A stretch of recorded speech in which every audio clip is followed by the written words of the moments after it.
नमस्कार, छत्तीसगढ़ डिबेट में आप सभी का बहुत स्वागत है और मैं हूं आपके साथ दिशा। लोकसभा चुनाव 2024 को लेकर चल रहे घमासान के बीच कांग्रेस के कई बड़े नेता और पदाधिकारी लगातार बीजेपी में प्रवेश कर रहे हैं। बीजेपी ने एक तरह से एडमिशन ओपन कर दिए हैं, जिसमें कांग्रेस सहित अन्य दलों के नेता लगातार बीजेपी में प्रवेश कर रहे हैं। भारतीय जनता पार्टी का कहना है कि कांग्रेस की विश्वसनीयता समाप्त हो चुकी है, जिसके कारण लोग उसे छोड़ रहे हैं और भारतीय जनता पार्टी में शामिल हो रहे हैं। वहीं इस पर अब कांग्रेस का कहना है कि कुछ लोग दबाव और लालच में आकर बीजेपी में प्रवेश कर रहे हैं। इससे कांग्रेस को कोई फर्क नहीं पड़ने वाला। इसी पर देखिए ये खास रिपोर्ट। आम चुनाव 2024 के पहले राष्ट्रीय और राज्य स्तर के कई बड़े नेता कांग्रेस का दामन छोड़कर बीजेपी में शामिल हो रहे हैं। छत्तीसगढ़ की बात करें तो विधानसभा चुनाव के पहले से ही कांग्रेस और अन्य दलों के कई नेता भाजपा में प्रवेश कर चुके हैं और भाजपा में दाखिल होने का सिलसिला बदस्तूर जारी है। आपको बता दें कि विधानसभा चुनाव 2023 से पहले दूसरी पार्टी के करीब 20,000 पदाधिकारी और कार्यकर्ताओं ने भाजपा ज्वाइन की थी। कांग्रेस नेताओं के भाजपा प्रवेश पर उप मुख्यमंत्री अरुण साव ने तंज कसते हुए कहा कि कांग्रेस अब अप्रासंगिक हो गई है। कांग्रेस में न नेतृत्व है, न नेता है और न नियत है। कांग्रेस समाप्ति की ओर बढ़ रही है।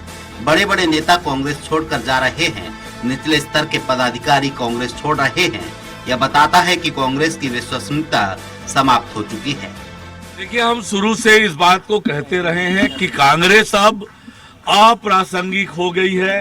कांग्रेस में न नेतृत्व है, न नेता है, न नियत है, न कोई काम है और इसलिए अब कांग्रेस समाप्ति की ओर बढ़ रही है। कांग्रेस के बड़े बड़े नेता जो कांग्रेस छोड़कर जा रहे हैं, बड़े नेता से लेकर नीचे तक के पदाधिकारी कांग्रेस छोड़कर जा रहे हैं और ये बताता है कि आज कांग्रेस पार्टी की विश्वसनीयता जनता में समाप्त हो गई। कांग्रेस संचार प्रमुख सुशील आनंद शुक्ला का कहना है कि चुनाव आता है तो कुछ लोग दबाव में, कुछ लोग विभिन्न प्रकार के प्रलोभन में, तो कुछ लोग वैचारिक रूप से प्रतिबद्ध नहीं होते हैं, दल बदल करते हैं। यह सामान्य प्रक्रिया है। कांग्रेस पार्टी के पास निष्ठावान कार्यकर्ताओं की फौज है। कुछ दल बदलू लोग चले जाएंगे तो कांग्रेस को फर्क नहीं पड़ता। चुनाव आता है तो कुछ लोग दबाव में, कुछ लोग विभिन्न प्रकार के प्रलोभन में, कुछ लोग जो वैचारिक रूप से प्रतिबद्ध नहीं होते हैं, दल बदल करते हैं। सामान्य प्रक्रिया है। कांग्रेस पार्टी के पास में हमारे निष्ठावान कार्यकर्ताओं की फौज है। कुछ दल बदलू लोग चले भी जाएंगे तो कोई फर्क नहीं पड़ता है। मुबारक हो उनको जिनके पास गए। बहरहाल कांग्रेस से नाराज नेता जिस तरह से पार्टी छोड़कर भाजपा में शामिल हो रहे हैं, या कांग्रेस के राज्य स्तर के साथ ही राष्ट्रीय आलाकमान पर सवाल खड़े कर रहे हैं कि आखिर क्या वजह है कि वे पार्टी के नाराज नेताओं को मना नहीं पा रहे हैं। हालांकि कांग्रेस ने पार्टी छोड़ने वाले नेताओं को अवसरवादी बताया है। अब देखना होगा कि यह सिलसिला कब तक जारी रहता है। स्वराज एक्सप्रेस के लिए रायपुर से दिलीप साहू की रिपोर्ट। अब इस पर ज्यादा चर्चा के लिए मेरे साथ मौजूद है बीजेपी प्रवक्ता परेश बागबारा जी, कांग्रेस प्रवक्ता अजय गंगवानी जी, वरिष्ठ पत्रकार गंगेश द्विवेदी जी। आप तीनों मेहमानों का स्वराज एक्सप्रेस में बहुत बहुत स्वागत है। गंगेश जी, चर्चा की शुरुआत आप ही से कर लेते हैं। ये सिलसिला जो लगातार जारी है कि कांग्रेस पार्टी के कई नेता, चाहे कार्यकर्ता हो, चाहे पदाधिकारी हो, दिग्गज नेता हो, लगातार पार्टी छोड़कर भारतीय जनता पार्टी में शामिल हो रहे हैं। क्या लगता है, वाकई क्या ये कारण है कि प्रलोभन के चलते शामिल हो रहे हैं, या भारतीय जनता पार्टी की रीति नीति, प्रधानमंत्री नरेंद्र मोदी की रीति नीति से प्रभावित होकर शामिल हो रहे हैं? आपका क्या स्टैंड है इस पर?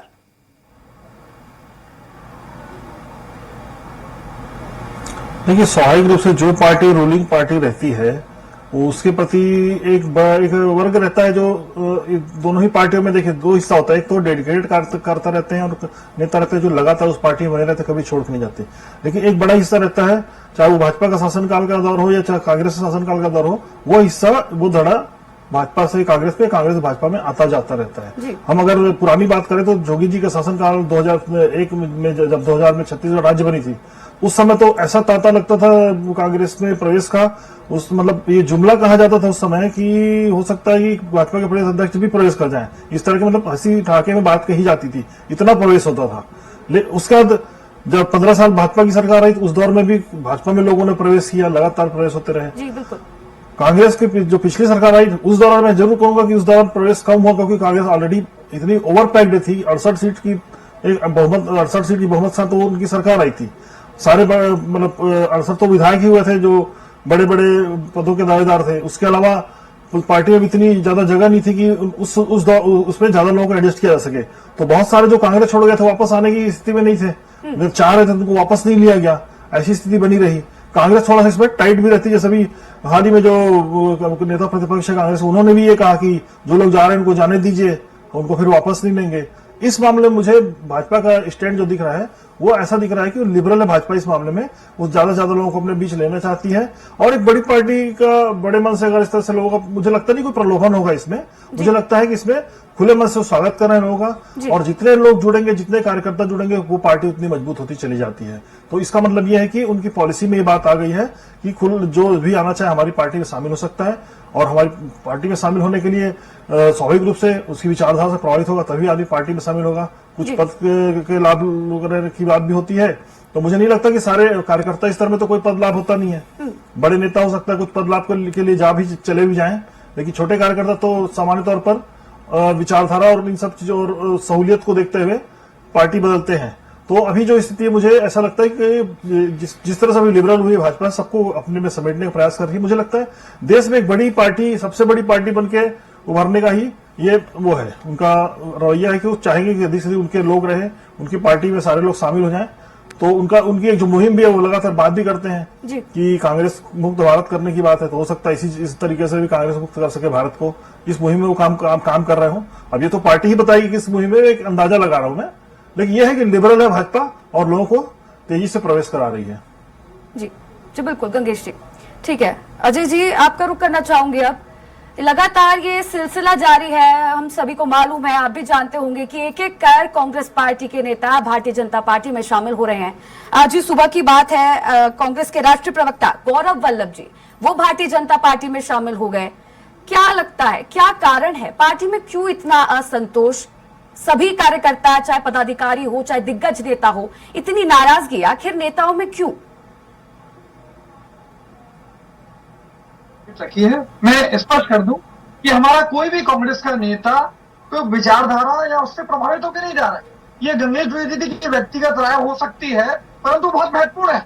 आज ईडी, आईटी, सीबीआई के दम पे ब्लैकमेलिंग करके, उसमें छापे डाल के उनको प्रचारित किया जा रहा है, उनके प्रेशर डाला जा रहा है कि आप तो भारतीय जनता पार्टी में शामिल हो जाइए या तो आपको जेल में ठूस दिया जाएगा। तो इस प्रकार की जो प्रेशर पॉलिटिक्स है, उसके दबाव में बहुत सारे नेता जा रहे हैं। देखिए, महत्वपूर्ण यह है कि अगर कोई कांग्रेस का निष्ठावान नेता है और वो दमदारी से साहसी नेता है, वो किसी प्रकार से भाजपा में प्रवेश नहीं करेगा। लेकिन कहीं ना कहीं ये चीज बहुत महत्वपूर्ण है कि कई बार कांग्रेस के ऐसे नेता जो व्यक्तिगत स्वार्थ और राजनीतिक महत्वाकांक्षा के साथ साथ वो पार्टी की विचारधारा से भारी पड़ती है, अगर ऐसे दलबंधु नेता चुनाव के समय पार्टी छोड़ के जाएंगे तो इससे कोई फायदा नहीं होगा। लेकिन बहुत एक महत्वपूर्ण बात है, माननीय प्रधानमंत्री मोदी जी एक दावा करते रहे, कांग्रेस मुक्त भारत। कांग्रेस मुक्त भारत तो एक सपना रह गया जो कभी जिंदगी में पूरा नहीं होगा। लेकिन गंगेश जी की एक बात मुझे याद आ रही है, भारतीय जनता पार्टी पूरी तरह से कांग्रेस युक्त हो चुकी है। आज की डेट में भारतीय जनता पार्टी पूरी तरह से कांग्रेस में है। तो ये दिख रहा है। देखिए, महत्वपूर्ण है कि आप 400 सीट जीतने का दावा कर रहे हैं, मिशन 370 की बात कर रहे हैं, तो भैया क्यों आखिर आपको ईडी, सीबीआई के दम पे प्रेशर पॉलिटिक्स करके कांग्रेस के नेताओं को, विपक्ष के नेताओं के भाजपा में शामिल करने की जरूरत क्यों पड़ी है? देखिए, बहुत छोटा सा उदाहरण दे दूं। आज महाराष्ट्र में शिवसेना अपना कैंडिडेट घोषित करती है, अमोल कीर्तिकर 9 बजे घोषित होता है, 10 बजे ईडी उसको नोटिस देती है। तो ये किस ढंग से काम करी है, किसके इशारे पे काम करी है, दिख रहा है। दूसरा मैं देखिए 6 सबसे छोटे उदाहरण दे दूं। ताजा उदाहरण देख लीजिए, एनसीपी नेता प्रफुल्ल पटेल, जिसपे एयर इंडिया के विमान में 8,840 करोड़ के घोटाले की बात की, उसमें माननीय मोदी जी आरोप लगाते रहे, वही भाजपा में शामिल होता है। आज सीबीआई ने 29 मार्च को जो चार्जशीट दाखिल की, उसमें उसको क्लीन चिट दे रहे थे। उसके पहले देखिए, अजीत पवार के लिए माननीय मोदी जी मध्य प्रदेश की सभा में 70,000 करोड़ के घोटाले की बात करते रहे। जैसी भाजपा में शामिल हुए, वॉशिंग पाउडर के धुले, वॉशिंग मशीन से साफ सुथरे होके महाराष्ट्र के उप मुख्यमंत्री बन गए। अभी ताजा उदाहरण देख लीजिए, नवीन जिंदल जो कोयले घोटाले के आरोपी माने जाते रहे, भाजपा में शामिल होते हैं, सांसद के टिकट देते हैं और वो कोयले से बढ़ के कोहिनूर साबित हो जाते हैं। येदुरप्पा, एकनाथ शिंदे, ज्योतिरादित्य सिंधिया, छत्तीसगढ़ की बात करूं, चिंतामणि महाराज, भैया ईडी बोलती है लाखों रुपए का घोटाला किया, यही चिंतामणि महाराज जाते हैं, सरगुजा से सांसद की टिकट ले आते हैं। एसीबी जो एफआईआर दर्ज करती है, चिंतामणि महाराज का नाम हटा देती है। तो दिख रहा है कि आज किस प्रकार से भाजपा ईडी, आईटी, सीबीआई के नाम पे प्रेशर पॉलिटिक्स करके हमारे नेताओं को शामिल करने का प्रयास करी है। लेकिन इन नेता दल बदलू नेताओं से भारतीय जनता पार्टी येन केन प्रकारेण जो सरकार बनाने का सपना देख रही है, किसी प्रकार से पूरा नहीं होगा। 2024 में देश की जनता उखाड़ गारंटी के नाम से 10 साल ठगते रहे। ईडी, आईटी, सीबीआई के दम पे 8,200 करोड़ रुपए का जो स्वतंत्रता के बाद सबसे बड़ा घोटाला करने वाले लोग जो सपना देख रहे हैं सरकार बनाने का, वो किसी प्रकार से मुंगेरी लाल का सपना पूरा नहीं होगा। तिशा जी जी चलिए ठीक है अजय जी, लौटूंगी एक बार फिर से आपके पास। परेश जी, आरोप लगाए हैं अजय जी ने आपकी पार्टी पर कि प्रेशर पॉलिटिक्स के चलते आप प्रलोभन देकर कांग्रेस पार्टी के नेताओं को भारतीय जनता पार्टी में शामिल कर रहे हैं। अब देखिए ये आरोप का जवाब दीजिए आप कि आखिर क्यों। देखिए सबसे बड़ी पार्टी है विश्व की भारतीय जनता पार्टी, बेहद मजबूत आप दावा करते हैं कि आपकी पार्टी है, तो इस सबके बावजूद आखिर ऐसी क्या जरूरत आ पड़ी कि कांग्रेस को छिन्न भिन्न कर, तोड़ मरोड़ कर कांग्रेस पार्टी के नेताओं को बीजेपी में शामिल करवाना पड़ रहा है और चुनाव लड़ने की जरूरत आ गई?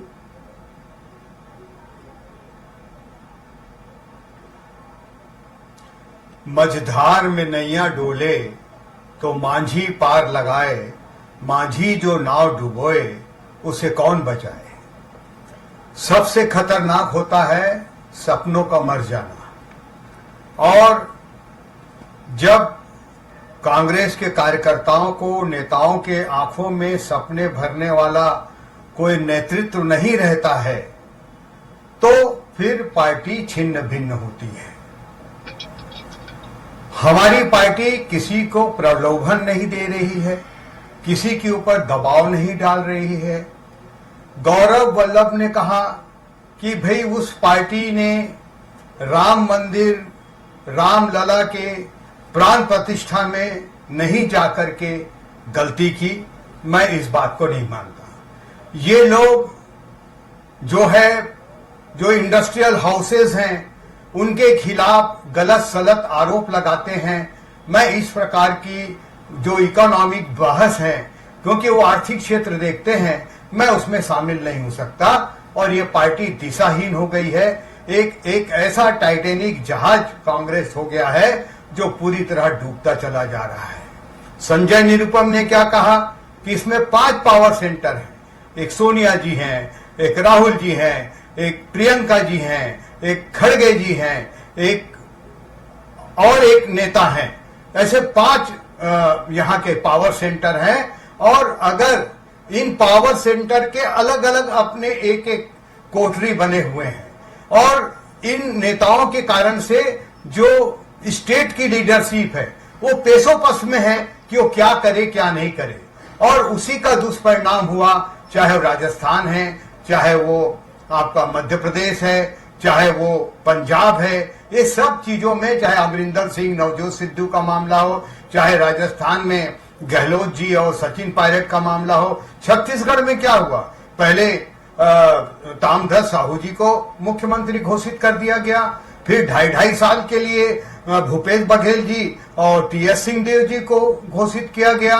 और उसी के कारण से 2.5 साल के चक्कर में पूरे 5 साल यहाँ पर नो गवर्नेंस की स्थिति रही, पूरी अराजकता छाई रही। ये खाली छत्तीसगढ़ को एटीएम के रूप में उपयोग करते रहे। और ये यहाँ की हाई कमान की जो अकर्मण्यता है और उनकी जो पक्के विचार नहीं है, ये उसका जो है उसका कारण बना कि यहाँ पर विधानसभा का चुनाव यहाँ पर कांग्रेस हारी। आज पूरे प्रदेश के, पूरे देश के जो भी लोग विचारवान हैं, जो ये जानते हैं कि किस विचारधारा के साथ अब हमको जुड़ना चाहिए, क्योंकि कांग्रेस की कोई अपनी विचारधारा नहीं रही। कभी वो पहली न्याय यात्रा निकालते हैं, दूसरी न्याय यात्रा निकालते हैं, जहां जहां राहुल गांधी जाते हैं वहां वहां चुनाव हारते हैं। चाहे वो राजस्थान हो, चाहे वो मध्य प्रदेश हो, चाहे छत्तीसगढ़ हो। आज इंडिया का इन्होंने गठन किया है, ये अभी मणिपुर, आपके बिहार, बाकी जगह अपना यात्रा कर रहे हैं। ये तो वैसा हो गया मल्टीनेशन का, अगर कोई वर्ल्ड में झगड़ा चल रहा है तो जो कमांडर इन चीफ है वो अपने हेड ऑफिस हेडक्वार्टर को छोड़कर कहीं और चला जाए। इस प्रकार से जब कैंडिडेट को डिसाइड करने का मौका है, जब आपस में बातचीत करने का मौका है, ऐसे समय में इनका नेतृत्व जो है पूरे तरीके से अपने गुटबाजी का शिकार हो गया है और नीचे के जो कार्यकर्ता है वो पेशोपश में है कि ऐसी स्थिति में क्या करें। और जिस तरीके से ये सनातन विरोधी हो गए हैं और जिस प्रकार से तुष्टीकरण की नीति इन्होंने अपनाया है, जिस प्रकार के जातिवाद का खेल ये खेल रहे हैं, उसके चलते हुए जो समझदार लोग हैं, जो विचारवान लोग हैं, ऐसे लोग कांग्रेस पार्टी के साथ छोड़ करके जो ये विचारधारा वाली पार्टी है, उस विचारधारा की पार्टी जिसमें रामलला को जो 500 साल के लिए तिरस्कृत करके एक पंडाल में बैठा के रखा था, उसको वहां से निकाल करके एक भव्य मंदिर में उनकी प्राण प्रतिष्ठा की गई। ये जो काशी में जो औरंगजेब ने पूरा तोड़-फोड़ किया था, उसके जगह एक भव्य कॉरिडोर का निर्माण किया गया। किसी भी देश के लिए सिर्फ विकास जरूरी नहीं होता, बल्कि एक आत्मविश्वास को भी मजबूत होना जरूरी होता है, तभी वो देश आगे बढ़ता है। इन्होंने चाहे एयर स्ट्राइक हो, चाहे वो वहां पर घुस करके वहां पर आतंकवादियों को मारने का मामला हो, इन्होंने हमेशा सैन्य शक्ति के ऊपर भी इन्होंने प्रश्नवाचक चिन्ह लगाए। ये वो पार्टी है जो बोलती है कि हम सत्ता में आएंगे तो हम धारा 370 और 35 से हटा देंगे। जो कश्मीर आज प्रदेश जो देश का अभिन्न अंग बनाया है भारतीय जनता पार्टी से, उसको फिर से हटा करके ये 2 संविधान और 2 झंडा की बात यहां पर करते हैं। इस कारण से जो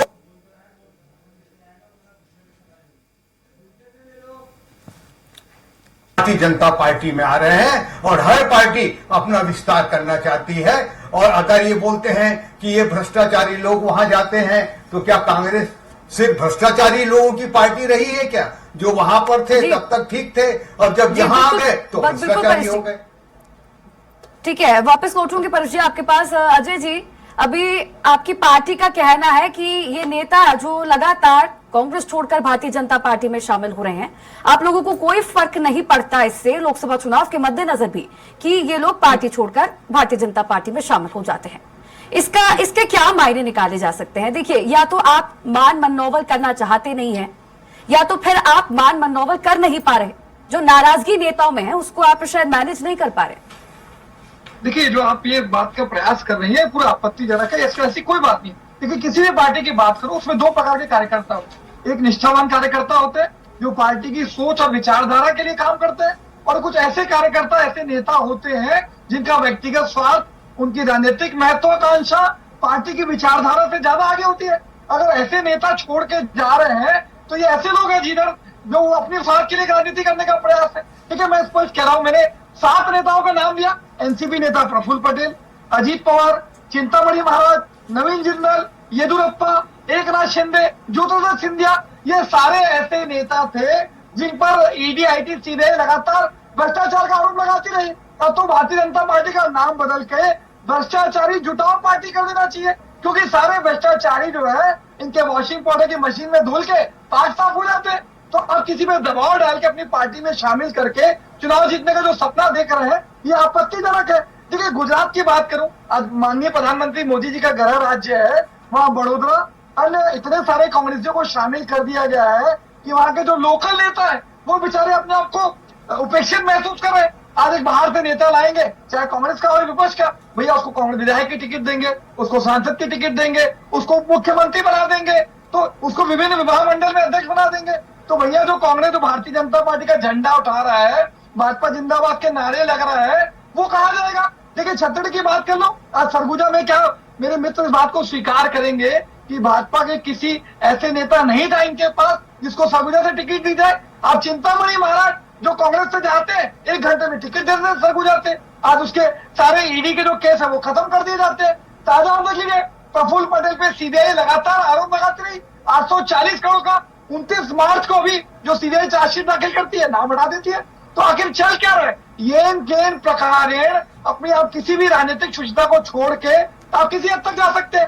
पहले भी हमने देखा, ये तो लोकतंत्र द्वारा चुनी गई सरकार को गिराने की साजिश और षड्यंत्र करते हैं।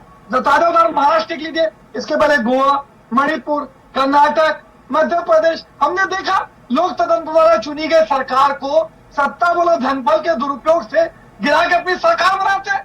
तो ये इनका चरित्र है। दूसरा महत्वपूर्ण यह है कि मोदी गारंटी की बात कर रहे हैं, तो मोदी गारंटी में क्या हुआ? क्या 15 लाख मिल गए? क्या 2 करोड़ रोजगार मिल गए? क्या स्वामीनाथन की रिपोर्ट लागू हो गई?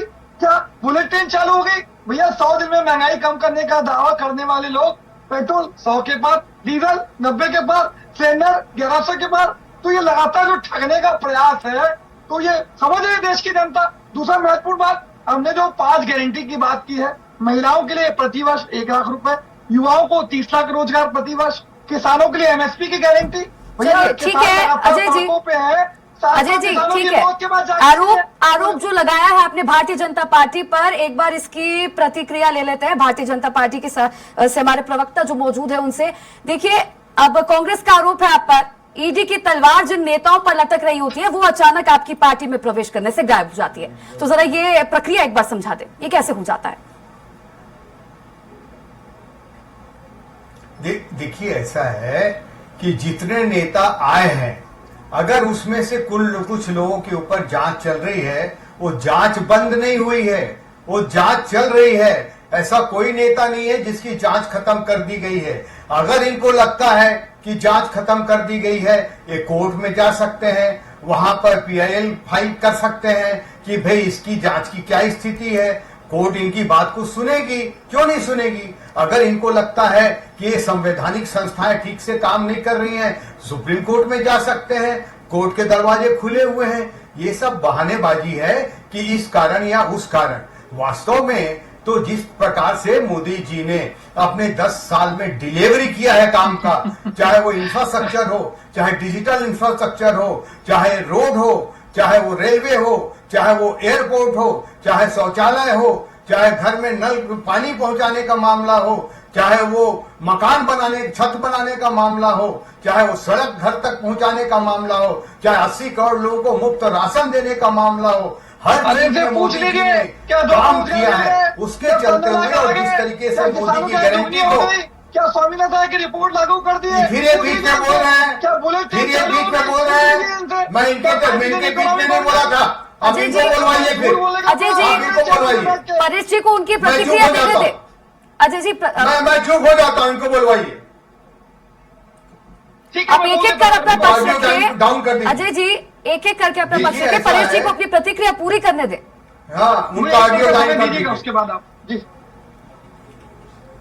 तो इस तरीके से जो इन लोगों का पूरा खेल चला, जिस तरीके से इन्होंने यहाँ भ्रष्टाचार किया और जिस तरीके से मोदी जी ने डिलीवरी किया, विकास के काम किया। आज मोदी की गारंटी 80% कंप्लीट हो गई है। चाहे वो महतारी वंदन योजना हो, चाहे वो आपका किसानों को 3100 रुपए के रेट से 21 क्विंटल धान खरीदने का पूरा पैसा हो, चाहे 2 साल का बोनस हो, चाहे 18 लाख लोगों को जो मकान बनाना है उसका जो राज्यांश हो, ये सारी चीज भारतीय जनता पार्टी चलिए ठीक है। परेश जी, अजय जी, आप दोनों से और चर्चा नहीं कर पाएंगे समय के अभाव के चलते। मैं सीधा जाना चाहूंगी, गंगेश जी आपका रुख करना चाहूंगी।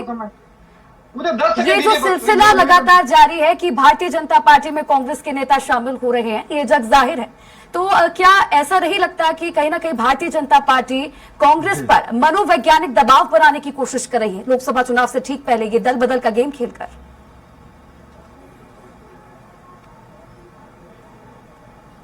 हाँ, निश्चित ये कहा जा सकता है कि दल बदल का गेम खेलकर एक तरह से प्रेशर बना रही है। लेकिन जाने वाले लोग तो कांग्रेस के हैं, वो और जो भी जैसे बड़े नाम आप लोगों ने गिराए, वो सारे तो पुराने डेडिकेटेड कार्यकर्ता रहे, उनके पदाधिकारी रहे हैं। प्रवक्ता का, राष्ट्रीय प्रवक्ता का छोड़ के जाना, इस तरह की इसमें मुझे ये लगता है कि कांग्रेस का जो इंटरनल स्ट्रक्चर है नेशनल लेवल पे, उसमें कहीं ना कहीं आपस में मतभेद है। और इस तरह के जो फैसले होते हैं बड़े स्तर पे, जब बड़े मतभेद होते हैं तभी इस तरह के फैसले होते हैं। कोई बड़ा नेता छोड़ के दूसरी पार्टी में जाता है। कुछ प्रेशर पॉलिटिक्स भी हो सकती है, जिसका गंगवानी जी ने उल्लेख किया। तो ऐसा भी कुछ मामले ऐसे हो सकते हैं जो प्रेशर पॉलिटिक्स में उनको लग रहा है कि भाजपा में जाने से अगर लाभ है हमें, जांच हमारी बंद हो सकती है, तो वो लोग भी जा रहे हैं। लेकिन ऐसा नहीं लगता ही इसमें भाजपा पर खुद से वो करके इनको अपनी तरफ डाइवर्ट कर रही हो। जी जी, चलिए ठीक है, शुक्रिया आप तीनों मेहमानों का जुड़ने के लिए और ये तमाम चर्चा मेरे साथ करने के लिए। तो लोकसभा चुनाव बेहद नजदीक है और इसी के पहले दल बदल की राजनीति लगातार जारी है। अब देखने वाली बात यह होगी ऐसे में कि किस पार्टी को इसका मुनाफा मिलता है और किसको नुकसान होता है। फिलहाल इस खास पेशकश में इतना ही। बने रहिए स्वराज एक्सप्रेस के साथ। नमस्कार।